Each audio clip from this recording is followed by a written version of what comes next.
सर्वांचं खूप खूप स्वागत करते। आपण आज बनवणार आहोत जांभळाचं एक ड्रिंक। त्याला तुम्ही जामून शॉट्सही म्हणू शकता किंवा जांभळाचं ड्रिंकही म्हणू शकता। तर पाहूया त्याला लागणारं आजचं आपलं साहित्य। इथे आपण जांभळं घेतलेली आहे, साखर घेतलेली आहे, लिंबूचे तुकडे घेतलेले आहेत, पिंक सॉल्ट घेतलेला आहे आणि पुदिन्याची काही पानं घेतलेली आहेत।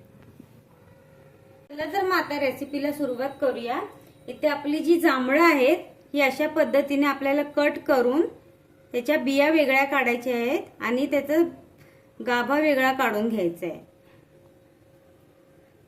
सगळे जांभूळ अशाच पद्धतीने कट करा तुम्ही, किंवा तुम्हाला जर असं नको असेल तर डायरेक्टही तुम्ही जांभूळ असे करून बाजूला बिया काढून आणि जांभूळ बाजूला काढू शकता। तुम्हाला जसं जमेल तसं तुम्ही करू शकता। अशा प्रकारे आता आपण सर्व जांभळांचे गाभा काढून बिया वेगळ्या करूया। बघू शकता इथे जांभळाचा गाभा मी काढून घेतलेला आहे। आता याला आपण मिक्सरच्या भांड्यात टाकून घेऊया।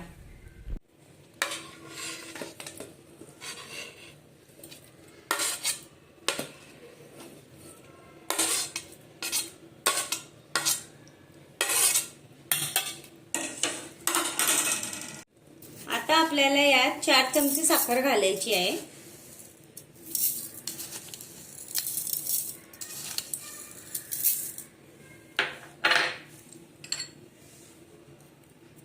थोडंसं मीठ घालायचं आहे,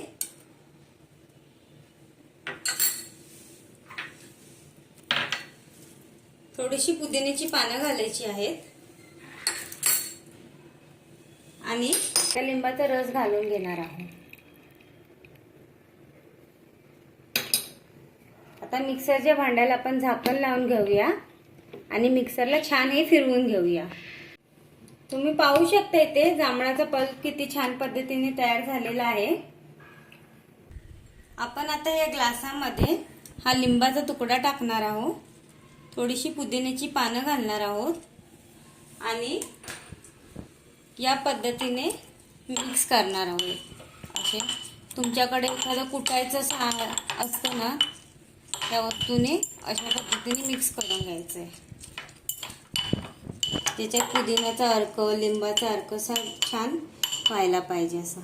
तर हे झाल्यानंतर आपल्याला याच्यात बर्फाचे काही तुकडे टाकायचे आहेत।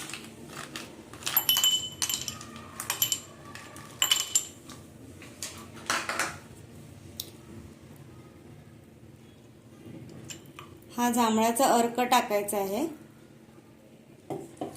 यानंतर याच्यामध्ये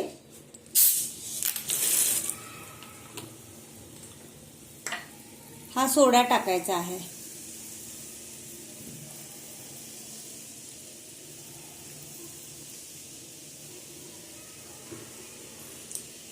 आणि याला असं छान पद्धतीने मिक्स करायचं आहे।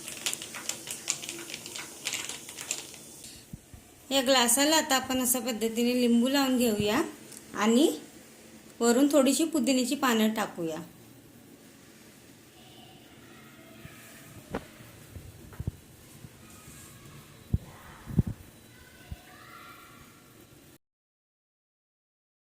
तुम्ही पाहू शकता इथे आपला जांभळाचा ड्रिंक छान पद्धतीने तयार झालेला आहे। तो दिसायला जेवढा छान दिसतोय तो प्यायला तेवढाच टेस्टी आहे। तुम्हाला जर माझी आजची रेसिपी आवडली असेल तर तुम्ही तुमच्या घरी नक्की ट्राय करा आणि माझ्या चॅनलला लाईक, शेअर, सबस्क्राईब करायला विसरू नका आणि कमेंट करून कळवा हा नक्की माझी रेसिपी कशी वाटली ती। आणि तुमचा सपोर्ट मला असाच हवा आहे पुढेही। माझ्या चॅनलला तुम्ही पुढे खूप सपोर्ट कराल अशी मी आशा धरते। चला मग आता भेटूया पुढच्या रेसिपीत।